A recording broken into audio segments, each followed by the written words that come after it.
Okay. It's supposed to be a warm day, and it's a very smoky day here in Grand Ron, as always. And I'm with Brenda Tuomi, and we are, 7 or 8 weeks into the election, and Yes. 3 down to go. Yes.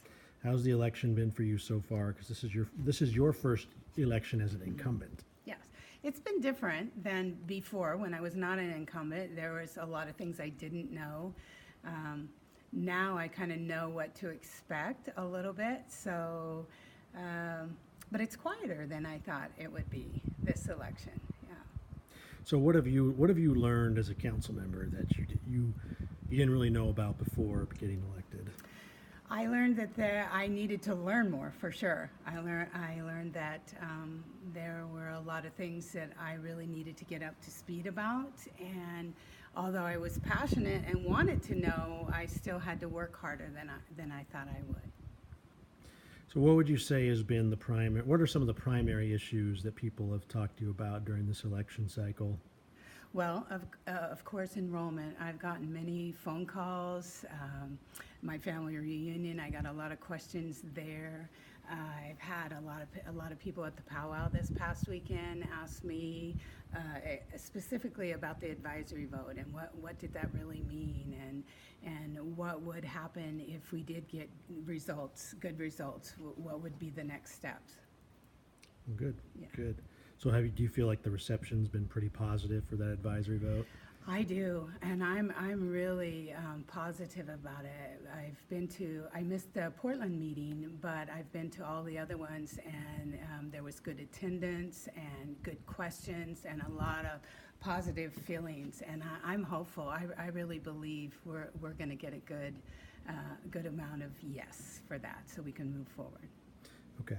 So assuming you get reelected, what would be one of the first things you'd want to tackle as a second term council member? Well, I want to keep going on this enrollment issue. I really want to heal this split.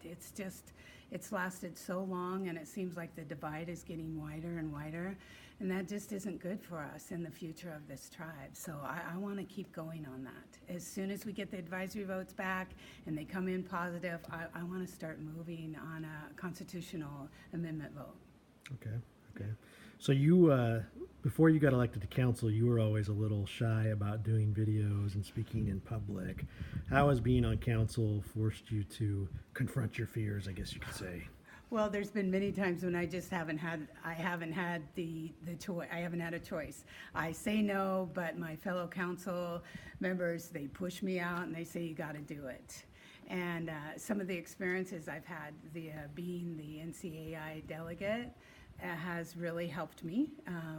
Going back to DC and speaking with our congressmen and women has really helped me get over that a little bit. I'm not completely over it, but And you had to testify before Congress Department of Justice. for the Department of Justice back in June, right? Yes, for the police funding, yes. What was that like?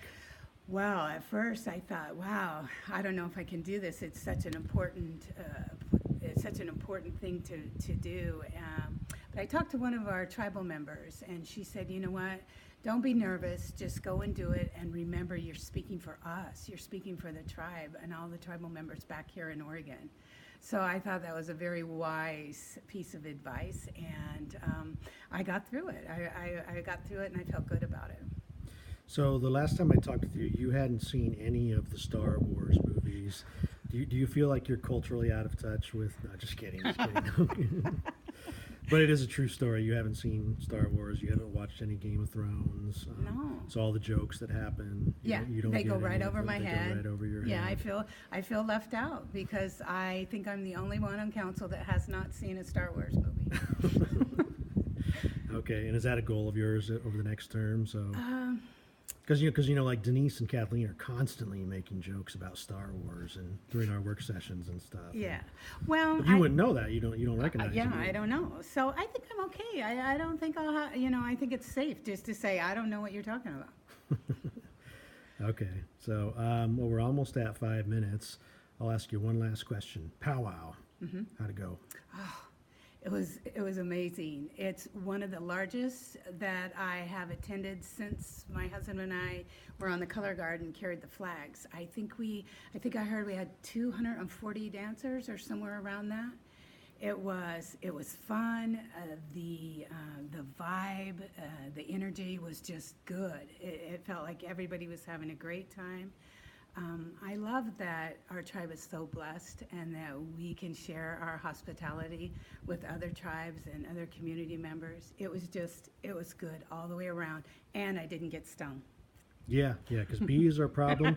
They're a problem right here Yes. as I'm filming. You Yes. can see them buzzing around my legs, Yes. and I thought I was going to Yeah. drop the iPad quickly. Yes, and one of my most favorite things about the powwow is both of my girls were here.